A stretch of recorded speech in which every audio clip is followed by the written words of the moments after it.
영상 하나를 준비했습니다. 우리 영상 같이 보겠습니다.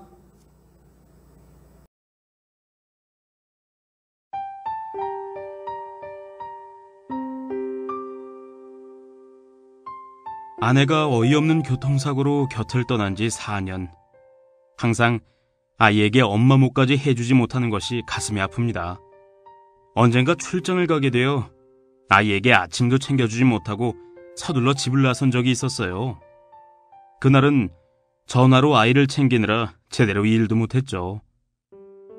저녁에 집에 돌아온 나는 간단히 아이와 인사를 나눈 뒤 피곤한 몸에 저녁밥 걱정은 뒤로 하고 방으로 들어가 양복을 벗어 던지고 침대에 몸을 던졌습니다.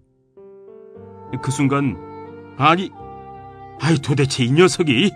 나는 옷걸이를 들고 달려가 장난감을 가지고 노는 아이의 등과 엉덩이를 마구 때렸습니다. 왜 아빠를 속상하게 해? 이 이불은 누가 빨라고 장난을 쳐? 장난을! 밥솥에 있던 밥은 아침에 먹었고 점심은 유치원에서 먹었는데 저녁 때가 되어도 아빠가 안 오셔서.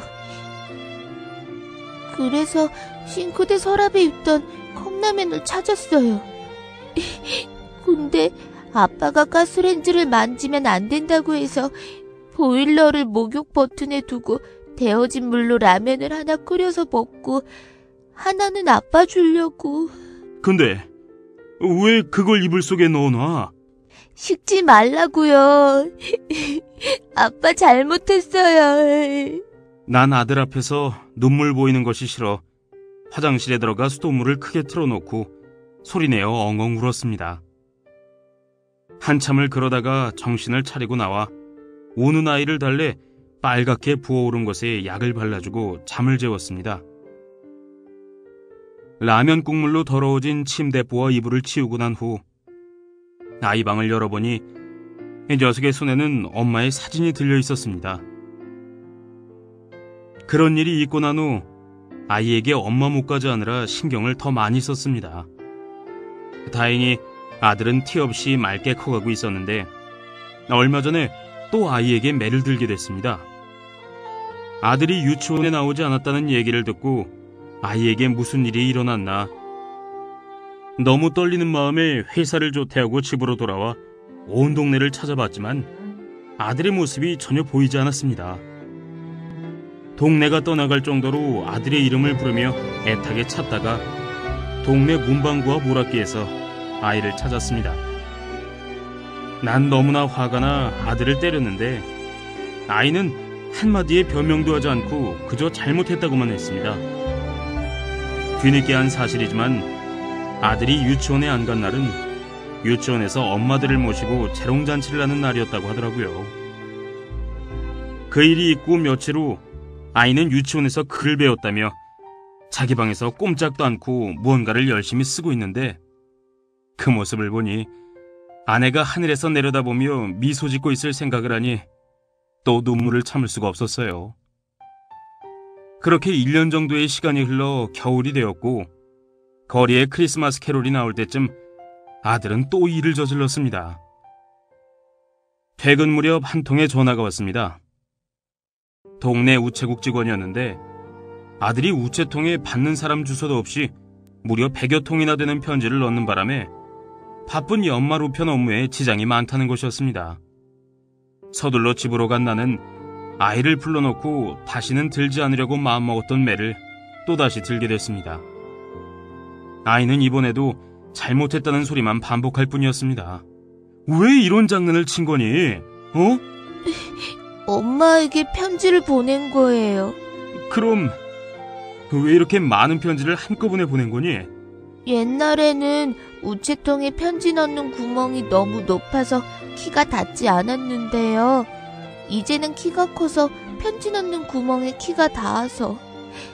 그래서 그동안 쓴 편지를 한꺼번에 넣었어요. 잘못했어요. 아들아, 엄마는 하늘에 계시니까 다음부터 편지를 우체통에 넣지 말고 태워서 하늘로 올려보내야지. 아이가 잠든 후 나는 밖으로 나와 그 100여 통의 편지를 태우기 시작했습니다. 그러다 아이가 엄마에게 무슨 얘기를 하고 싶었을까 궁금한 마음에 아들의 편지를 몇 개 읽었습니다. 보고 싶은 엄마에게. 엄마, 오늘 유치원에서 친구들은 엄마랑 함께 재롱잔치를 했어. 근데 난 엄마가 없어서 가지 않았어. 아빠가 엄마 생각날까봐 아빠한테는 얘기 안 했어. 아빠가 날 찾으려고 막 온 동네를 돌아다녔는데 난 일부러 아빠 보는 앞에서 재미있게 놀았어. 아빠가 야단쳤는데 난 끝까지 얘기 안 했어. 엄마, 난 매일 아빠가 엄마 생각나서 우는 거 본다? 아빠도 나만큼 엄마가 보고 싶은가 봐. 근데 나 엄마 얼굴이 잘 생각이 안 나. 내 꿈에 한 번만 엄마 얼굴 보여줘. 응? 보고 싶은 사람의 사진을 가슴에 품고 자면 그 사람이 꿈에 나타난대. 그래서 난 매일 엄마 사진 품에 안고 자는데. 그런데 왜 엄마는 안 나타나는 거야? 엄마, 응? 도대체 아내의 빈자리는 언제쯤 채워질까? 우리는 방금 아내의 빈자리라는 영상 드라마를 봤습니다. 어느 날 갑작스러운 교통사고로 사랑하는 아내를 먼저 하늘나라로 보내고 난 이후 아들과 함께 외롭게 또 힘들게 살아가는 한 남편의 모습을 영상을 통해서 보았습니다. 우리는 이 영상을 통해서 이 4년이라는 세월이 지났음에도 불구하고 지워질 수 없는 엄마의 빈자리, 그리고 눈물로도 채워지지 않는 아내의 빈자리를 보았습니다. 그렇습니다. 아무리 세월이 흘러도 아내의 빈자리, 남편의 빈자리, 부모의 빈자리, 자녀의 빈자리는 지워지지 않고 남아있기 마련입니다. 성도 여러분, 우리도 언젠가는 이 세상을 떠나야 할 사람입니다. 올 때에는 순서대로 왔지만 갈 때에는 순서가 없습니다. 그러므로 우리가 언제 주님의 부르심을 받을지 모릅니다. 우리가 이렇게 한 가족으로서 기쁨과 슬픔을 함께 나누어 살고 있지만 언젠가는 우리는 반드시 헤어져야 할 때가 있습니다. 그러므로 인생의 남은 때를요, 우리 사랑하며 살아야 됩니다. 미워하며 분내며 살기에는 우리에게 주어진 시간이 그렇게 길지 않다는 겁니다. 아니, 사랑하고 또 사랑하며 살아도 사랑할 수 있는 시간이 너무나 짧아요. 그러니까 우리 서로 사랑하며 삽시다. 사랑하는 성도 여러분, 사람은요, 관계를 떠나서는 존재할 수 없습니다. 사람은 이 관계를 통해서 성장합니다. 사람은 관계를 통해서 사랑을 확인하고요, 이 관계를 통해서 위로를 받습니다. 이 관계를 통해 행복을 누리기도 하지만 또 이 관계를 통해 아픔과 상처를 받기도 합니다. 또 관계를 통해 힘과 용기를 얻기도 하지만 도리어 좌절을 경험하기도 합니다. 여러분, 그렇지만 관계는 참 중요합니다. 이 세상을 살아감에 있어서 실력보다 중요한 것이 바로 관계입니다. 공부도 잘하고 뛰어난 재능이 있어도요, 이 가족과의 관계에서 실패하고 동료들과의 관계에서 실패하면요, 성공하기가 참 어렵습니다. 미국 메이저리그에 진출해갖고 활약했던 이 김병헌 선수가 있었습니다. 참 실력이 뛰어난 선수였어요. 그가 실력이 있지만 가는 곳마다 굉장한 어려움을 당했어요. 그 이유가 뭔지 아세요, 여러분? 관계에서 실패하고 있었기 때문에 그래요. 이 동료들과의 관계에서 실패하고 있었기 때문에 늘 왕따를 당하는 그 모습 속에서 그는 제대로 성적을 낼 수가 없었습니다. 여러분, 사람은요, 관계가 중요해요. 하나님과의 관계도 중요하고요, 이 사랑과의 관계도 굉장히 중요합니다. 그런데 좋은 관계, 행복한 관계를 유지하려면요, 서로 간에 노력이 필요하다는 겁니다. 서로 간에 지켜야 할 덕목이 있고요, 반드시 행해야 할 의무가 있어요. 이런 덕목과 의무를 다할 때 비로소 그 관계가 좋은 관계, 유익한 관계, 행복한 관계가 된다는 겁니다. 그래서 오늘 본문은 하나님의 사람들인 우리가 이 부부관계에서, 특별히 이 부모와 자식과의 관계에서, 직장 생활하면서 이 상사와의 관계에서 지켜야 할 덕목들을 가르쳐주고 있어요. 오늘 이 말씀을 통해서 저와 여러분이 은혜를 깨닫고 관계를 잘 맺고 살아가기를 주님의 이름으로 축원합니다. 첫 번째, 성경은 부부관계가 좋아야 된다고 말하고 있습니다. 첫 번째로 이 남편에게 복종하라고 성경은 먼저 얘기합니다. 골로새서 3장 18절을 읽어보겠습니다. 아내들아 남편에게 복종하라. 이는 주 안에서 마땅하니라. 먼저 부부관계에서 아내들은 남편에게 복종해야 됩니다. 이 복종이라는 단어가 굉장히 거슬리지요. 근데 이 복종이라는 단어는요, 군사적인 용어입니다. 근데 많은 사람들이요, 이 복종하라는 말씀을 이 가부장적인 선물 내지는 열등의 의미로 받아들여요. 그래서 거북하다는 거예요. 근데 그렇지 않다는 겁니다. 성경은요, 여자가 남자보다 연약하거나 열등하기 때문에 복종하라고 이렇게 말하고 있지 않아요. 오직 가정의 질서를 위해서 오늘 성경은 남편에게 복종하라고 얘기합니다. 가정의 질서를 위해서 아내는 남편에게 복종하라고 말합니다. 여러분, 예수 안에 있는 모든 사람은 동등합니다. 높고 낮음이 없어요. 그래서 바울은 갈라디아서 3장 28절에 이렇게 말합니다. 같이 읽어봅니다. 너희는 유대인이나 헬라인이나 종이나 자유인이나 남자나 여자나 다 그리스도 안에서 하나이니라. 여기서 이 하나라는 말은요, 동등하다는 말이에요. 같다는 말입니다. 평등하다는 말입니다. 주 안에서요, 모두가 평등한 거예요. 하나예요. 동등하다는 겁니다. 예수님도 요한복음 10장 30절에 이렇게 얘기합니다. 아버지와 나는 하나이니라. 이렇게 말씀했어요. 예수님은 하나님 아버지와 영광과 권능이 동등하신 분이에요. 동일하신 분이세요. 그럼에도 불구하고 인간의 몸을 입고 계시는 동안에 철저하리만치 아버지 말씀 앞에 순종하셨어요. 예수님이 하나님 아버지보다 열등하셨기 때문에 부족해서 아니에요. 거룩하신 이 아버지의 뜻을 이루기 위해서 그랬다는 거지요. 인간을 구원하고자 하는 그 하나님 아버지의 거룩하신 뜻을 이루기 위해서 예수님께서 순종하셨다는 겁니다. 예수님은 하나님 나라의 건설이라는 이 아버지의 뜻을 이루기 위해서 자발적으로 복종하셨던 겁니다. 그러므로 우리가 내가 남편보다 더 많은 연봉을 받고 있고 더 많은 지위를 누리고 있고 더 많이 배웠다고 할지라도요, 여러분 무시하지 마세요. 남편이 좀 못 보러 와도 무시하지 마시고요. 남편이 좀 부족한 게 보여도 좀 무시하지 마시고 인정해 주세요. 예? 아내한테 인정받지 못하는 남편은요, 남자는 밖에 나가서 절대로 성공하지 못해요. 집에서 너무 바가지 이제 그만 긁으시고요. 사랑하는 남편 세상에 단 하나밖에 없어요. 그 남편을 위해서 인정해주고 칭찬해주고 격려해주는 아내들 되시기를 바랍니다. 이 하나님께서 정하신 이 창조의 질서와 가정의 질서를 위해서 여러분 자발적으로 남편에게 복종하세요. 잘하라는 얘기입니다. 두 번째, 성경은 아내를 사랑하라고 얘기합니다. 부부관계에서 첫 번째는 남편에게 복종하라고 했고 두 번째는 아내를 사랑하라고 합니다. 19절입니다. 같이 읽어보겠습니다. 남편들아 아내를 사랑하며 괴롭게 하지 말라. 자, 남편은 아내에 대해서 어떻게 하라고 했어요? 아내를 사랑하라고 합니다.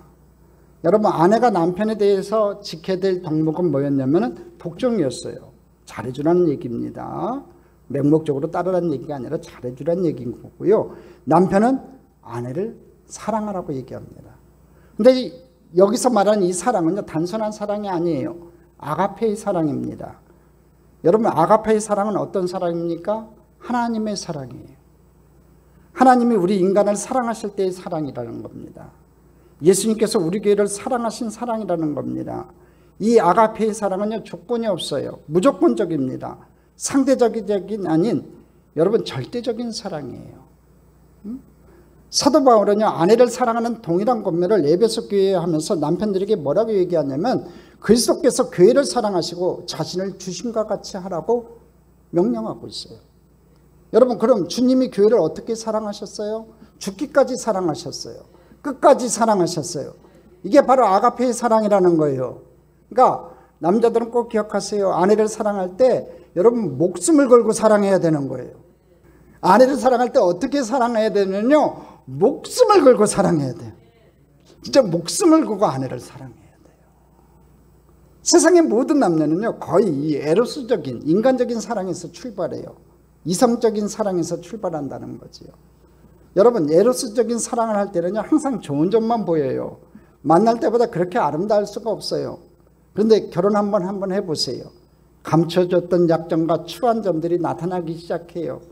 거기에다 자녀 문제, 경제 문제 등이 현실적인 문제가 다가오면요, 여러분 관계가 묘해져요. 또 시간이 지나면서 서로에 대한 신선함과 호기심이 사라져요. 시간의 흐름에 따라 외모까지 변해가요. 이 화장하지 않는 얼굴의 모습을 매일 보게 되는 거지요. 데이트할 때는 맨날 예쁜 얼굴만 봤어요. 화장한 얼굴만 봤다는 거지요. 근데 결혼하고 나서 아침 새벽부터 화장하는 여자가 어디 있어요. 그러니까 눈 뜨고 보니까 화장하지 않은 맨 얼굴을 보게 되는 거예요. 그래서 자매님들을 보면요, 여러분 안 늙어 보이려고 화장의 차원을 뛰어넘어 분장하고요, 치장해요. 나중에는 얼굴에 포장까지 하게 돼요. 여러분, 에로스의 사랑만을 가지고는요, 여러분 절대로 오랫동안 사랑할 수 없어요. 에로스의 사랑은 오래 못 간다는 거지요. 그렇기 때문에 남편에게 무슨 사랑이 필요하냐면 아가페의 사랑이 필요해요. 여러분도 진짜 하나님의 사랑을 가지고 아내들을 사랑하는 귀한 남성들 되기를 간절히 소망합니다. 이제는 자꾸 했지만 일찍이 산하 등의 작품으로 유명했던 작가 이병주 씨가 계세요. 이분이 언젠가 이 세상의 남자들에게 고한다고 하면서 이런 말을 한 적이 있습니다. 여성은 대리석과 같고 깊은 샘과 같다. 우리 남성들만 한번 따라해 보겠습니다. 남성들 따라합니다. 여성은 대리석과 같고 깊은 샘과 같다.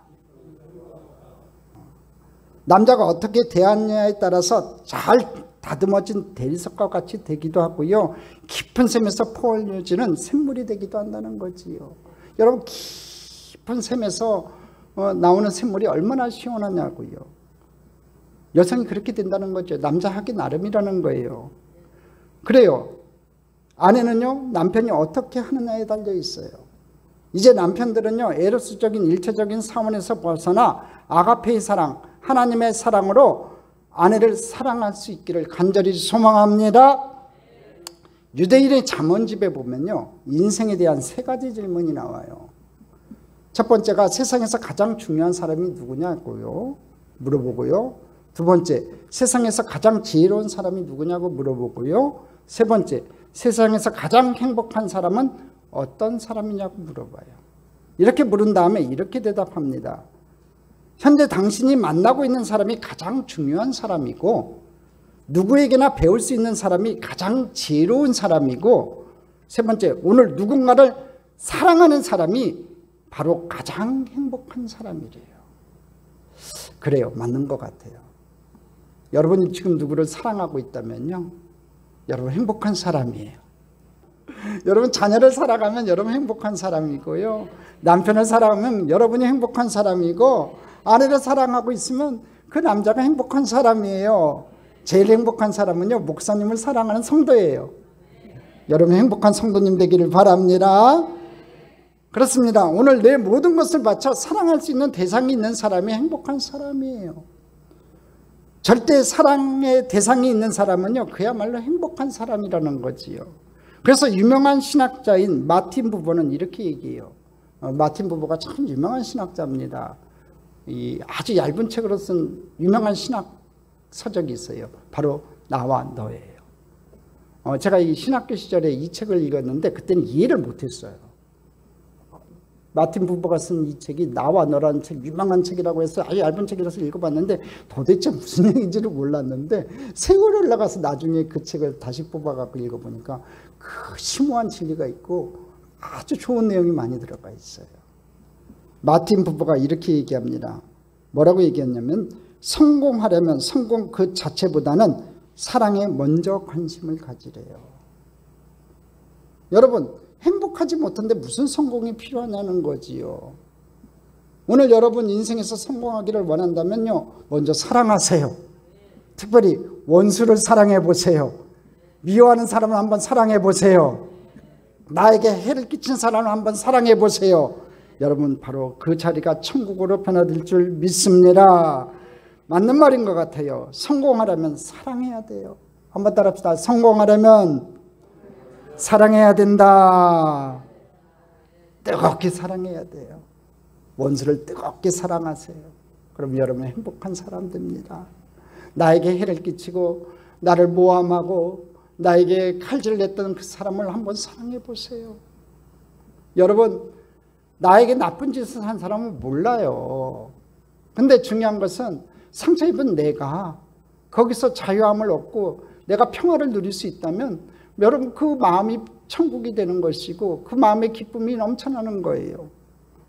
여러분 사랑으로 그대의 삶을, 여러분의 삶을 불태울 수만 있다면 이미 결과에 상관없이 행복한 사람이요 승리자라는 겁니다.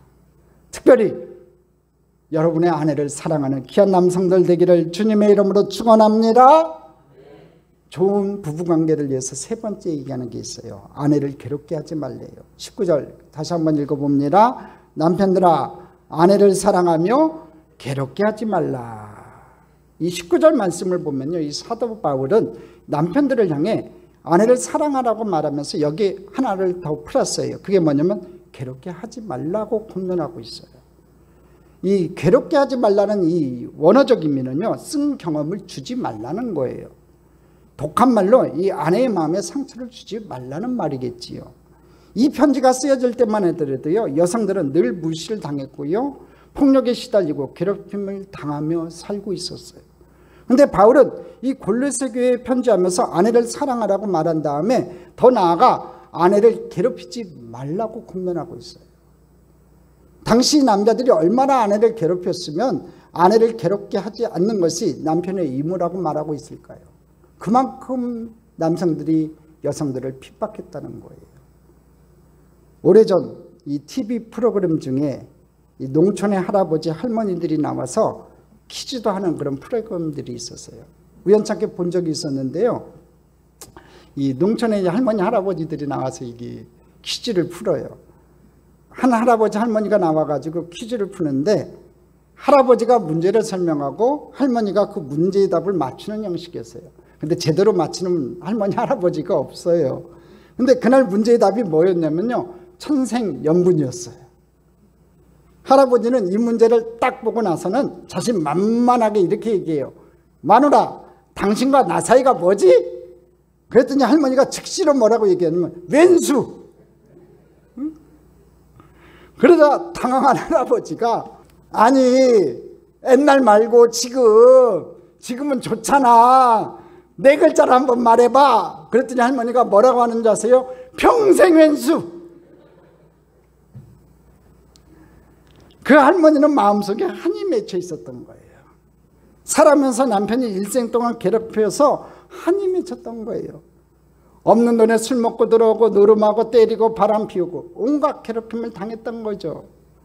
그래서 동방자가 아니라 왼수가 됐던 거예요. 여러분, 아내를 괴롭히지 말라는 이 말씀은요, 남편으로서 아내에게 군림하거나 억압하지 말고 아내를 한 인격체로 존중하라는 의미예요. 독한 말로 특별히 마음에 상처를 주지 말아야 돼요. 말에는 힘이 있어요. 칼로 벤 상처는요, 아물면 그 아픔이 없어요. 그렇지만 말에 벤 상처는요, 가슴의 상처는 평생 가요. 그러니까 특별히 사랑하는 사이에, 부부관계, 부모 자식 간의 관계, 성도 간의 관계에서는요, 말 조심해야 돼요. 그 말이요, 큰 상처가 되는 거예요. 특별히 남편이 아내한테 말할 때는요, 상처 주는 말 해서는 안 돼요. 우리는 자신도 모르게 이 언어로 이 아내의 마음에 깊은 상처를 줄 때가 꽤 많이 있어요. 그러므로 부부싸움 할 때도요, 절대로 함부로 말해서는 안 돼요. 남자는 항상 어떤 문제가 생기면요, 이성적인 접근 방법을 찾아요. 그런데 여자는요, 이성적인 방법보다는요, 감성적인 차원에서 그것을 바라봐요. 그래서 이성적으로 따지려는 남편을 향해 아내는 갑자기 당신 나 사랑해? 하고 물어볼 때가 있어요. 사랑을 먼저 확인하려고 하는 거지요. 이렇게 여자는요, 이성보다 감성을 더 소중히 여겨요. 그러므로 남편의 따뜻한 말 한마디가 얼마나 위력을 발휘하는지 몰라요. 말 한마디 좋게 하는 거 가지고 뭐 돈 들어요? 그러니까 이왕이면요, 화가 날수록 좋은 말 하세요. 이게 젊었을 때 제가 이걸 깨달았어야 되는데 나이 먹어서 깨달았어요. 그래서 요즘 좋은 말만 해요. 세계 최초로 비행기를 타고 이 대서양을 횡단함으로 세계적인 영웅이 되었던 이 찰스 린드버그라는 분이 계세요. 저 비행기 앞에 서 있는 저분인데요. 그분의 아내가 자기 남편에 대해서 이렇게 쓴 적이 있었어요. 사람들은 나의 남편을 가리켜 국가적인 영웅이라고 말한다. 그러나 그에 앞서 그는 먼저 아내인 나에게 있어 영웅이다. 이 멋있는 아내인 것 같고 남편인 것 같아요. 그는 먼저 아내인 나에게 있어서 영웅이다. 남편은 언제나 내가 약하고 실수할 때마다 당신은 할 수 있어, 힘을 내, 괜찮아, 이렇게 말하면서 따뜻한 말로 격려를 해주었다. 그러므로 내 남편은 하늘을 날기 전에 먼저 나로 하여금 가능성의 날개를 타고 하늘을 날게 한 영웅이었다. 우리 남성들 오늘부터 귀한 영웅이 되기를 소망합니다. 이왕이면 따뜻한 말 해주세요. 좋은 말 해주세요. 이 남편의 따뜻한 말 한마디는요, 아내를 위한 최상의 보약이 되는 거예요. 여러분, 이렇게 부부간에 좋은 관계를 맺으며 살아가는 우리 귀한 축복의 성도님들 되기를 주님의 이름으로 축원합니다. 자, 관계를 잘 맺고 살아가기 위해서는 두 번째로 부모와 자식의 관계가 좋아야 합니다. 성경에서는 먼저 부모에게 순종하라고 가르쳐요. 20절 한번 읽어보겠습니다. 자녀들아, 모든 일에 부모에게 순종하라. 이는 주 안에서 기쁘게 하는 것이니라. 첫 번째로 부모에게 순종하래요. 자녀들이 부모에 대해서 가져야 할 태도는요, 순종이에요. 여기서 나오는 순종이라는 단어는요, 남편에 대한 아내의 순종보다는요, 더 강한 의미를 지닌 순종이에요. 그러므로 자녀들은 반드시 부모에게 순종해야 돼요. 내키는 일만이 아니라 내키지 않은 일이라 할지라도 그것이 진리를 거스르는 일이 아니라면 모든 일에 순종해야 돼요. 여러분, 자녀들이 어렸을 때는 예의하다가 이 머리가 크면요, 장성하면은 자기도 머리가 있다고 부모 말에 순종 안 할 때가 있어요. 근데 성경은 그렇게 하지 말라는 거예요. 자, 부모가 진리를 거스르는 그런 명령을 내릴 때만 순종 안 해도 되지만 그 벗어나지 않는 한도 내에서는 부모 말에 절대적으로 순종하라는 거예요. 그럼 왜 자녀된 우리가 부모에게 순종해야 할까요? 이는 주 안에서 기쁘게 하는 것이라고 오늘 성경이 말씀하고 있어요. 이는 주 안에서 기쁘시게 하는 것이라. 무슨 얘기냐면 주님 앞에서 기쁨이 되기 때문에 그렇다는 거예요. 여러분, 부모는요, 가정에서 하나님을 대신하는 자예요. 여러분이 하나님을 대신하는 부모에게 순종할 때요, 누가 기뻐하시냐면 주님이 기뻐하신다는 거예요. 하나님이 기뻐하신다는 겁니다. 그러므로 자녀는요, 그 부모의 건의 아래 복종하고 순종해야 돼요. 이렇게 부모를 주 안에서 순종할 때 주님 앞에서 기쁨이 되어 여러분 인생에 축복의 역사가 나타날 줄 믿습니다. 특별히 자녀들에게 축복할 때요, 부모에게 순종하는 자에게, 효도하는 자에게 복이 하나가 있어요. 뭐냐면 장수하리라 그랬어요.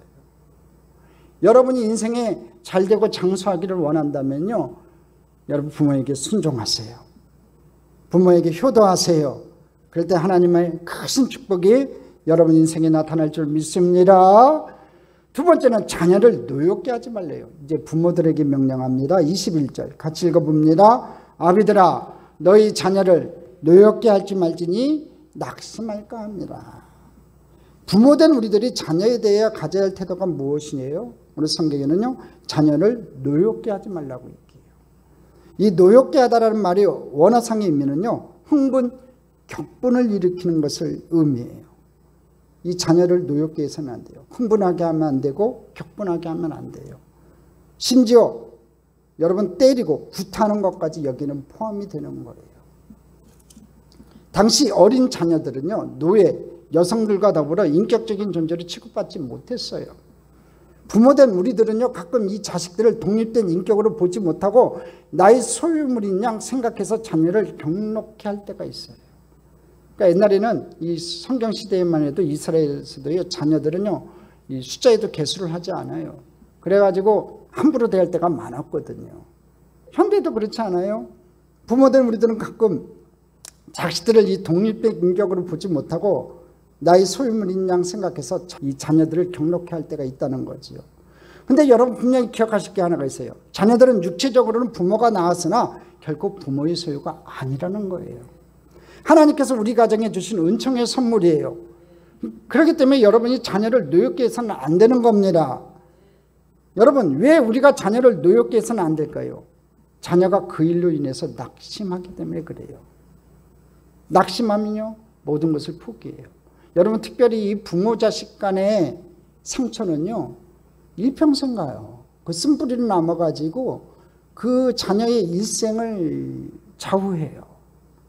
한 예를 들을까요? 부모에게 구타당한 아이.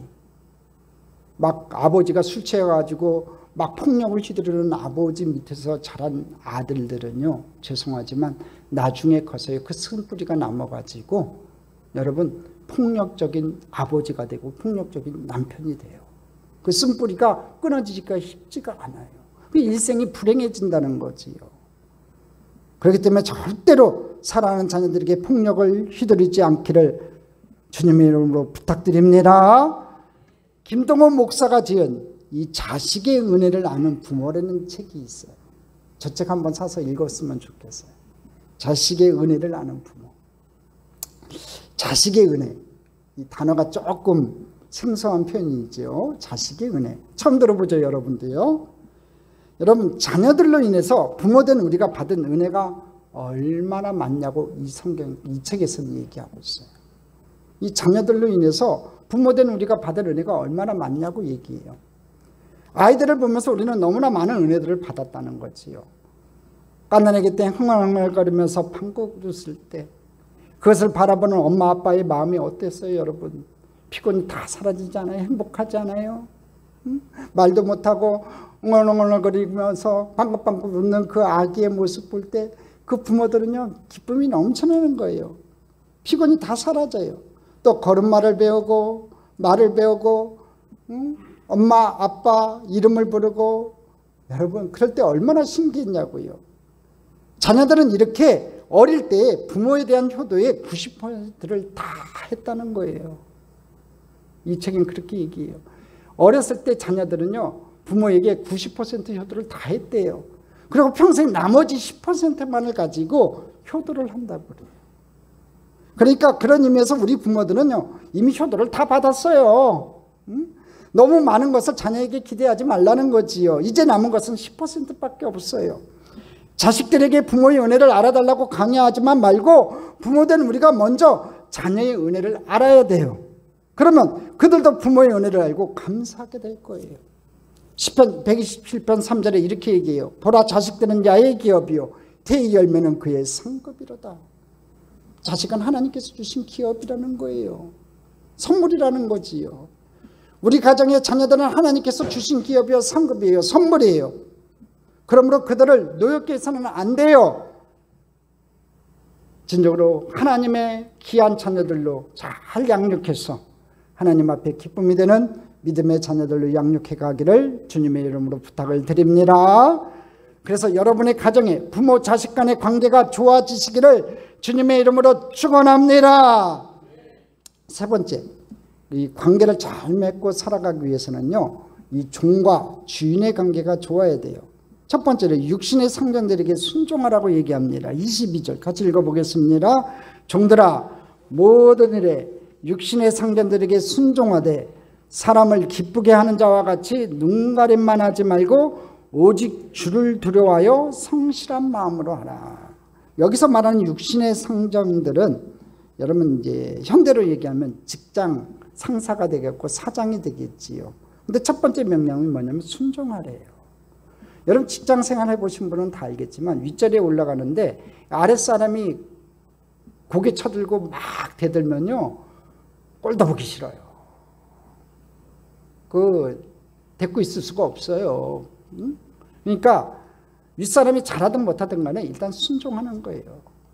그 다음에 두 번째 뭐냐면은 직장 성격의 비결은 먼저 자기 일에 충실해야 돼요. 오늘 성경이 뭐라고 얘기했어요? 오직 주를 두려워하여 성실한 마음을 하래요. 눈가름하듯 일을 하면 안 되는 거죠. 내가 맡겨진 일에 성실히 다해라는 거예요. 충실해야 된다는 거지요. 우리는 하나님께서 우리 인간을 평가하실 때 오직 신앙이나 교회의 테두리 안에서 관련된 일에만 심판할 것이라고 생각해요. 그런데 24절 25절 보면요 하나님은 세상의 노동에 대해서도 평가하고 심판하세요. 24절 25절 같이 한번 읽어보겠습니다. 이는 기업의 상을 주께 받은 줄 아나니 너희는 주 그리스도를 섬기느니라. 불의를 행하는 자는 불의의 봉을 받으리니 주는 사람을 외모로 취하심이 없느니라. 불의를 행하는 자는 불의의 봉을 받는데. 그러니까 여러분들 직장 생활하고 있으면 그 직장에서 최선을 다하세요. 성실히 일하세요. 깨부리고 일하는 사람이요 여러분 그거 오래 못 가는 겁니다. 방송국에 가서 이제 뉴스 미션 본부장하고 이 통합보도국장, 그러니까 방송국의 구TV에 이제 보도국장을 같이 맡고 겸하고 있었어요. 근데 이 기자들이 보통 굉장히 건조들이 있어요. 기자들은 보통 건조가 있는 게 아니에요. 제가 봤을 때 이 기자들이 실력이 엑셀런트 하면은 내가 이렇게 봐주겠는데 이 자꾸 오버하는 기자들이 있어요. 자기 실력과 맞지 않게 이 오버해가지고 액션을 취하는 기자들이 있어요. 또 이제 제가 현장에 나가서 이렇게 확인을 해보면 다른 기자들을 만나요. CTS 기자도 만나고 CBS 기자도 만나고 보면은 이 구TV 뉴스미신 기자들에 대한 평가들이 제 귀에도 들려와요. 근데 그 평가라는 건요 안에서 새는 물 밖에서 새는 거 똑같더라고요. 그러니까 다른 사람들도 똑같이 보더라고. 목사님 저 기자 안 돼요. 그래요. 기자들이 자기들끼리 기자들이 얘기를 해요. 저 기자요 맨날 기사 100개 쓴대요. 전 그때 알았어요. 기사도 100개 쓴다고. 남이 쓰는 기사 옆에 와서 이렇게 보고 100개 쓴다는 거예요. 자기가 자기 생각을 가지고 써야 되는데 자꾸 100개 쓰는 기자들도 있고요. 성질 부리는 기자들도 있고요. 관계를 잘 못 맺는 기자들이 있다는 거지요.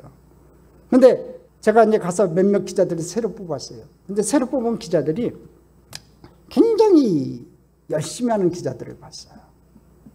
그랬더니 평가가 이제 한 서너 달 지나서 현장에 가서 이제 확인을 해보면요. 다른 기자들이 얘기를 해줘요.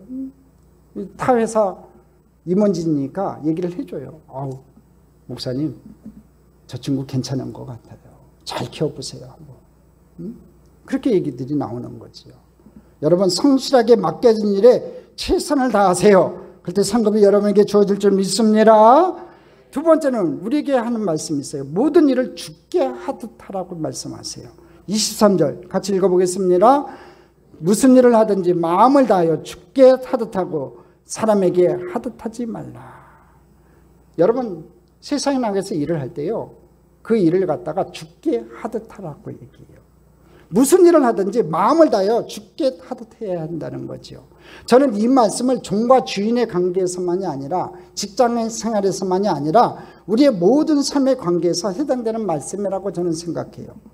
우리는 무슨 일을 하든지 크든지 작든지 힘든 일이든지 쉬운 일이든지 하나님이 그 일을 내게 주셨음을 믿고 그 일을 주께 하듯 해야 돼요. 일만이 아니라 여러분 남편과 아내의 관계에서도 마찬가지예요.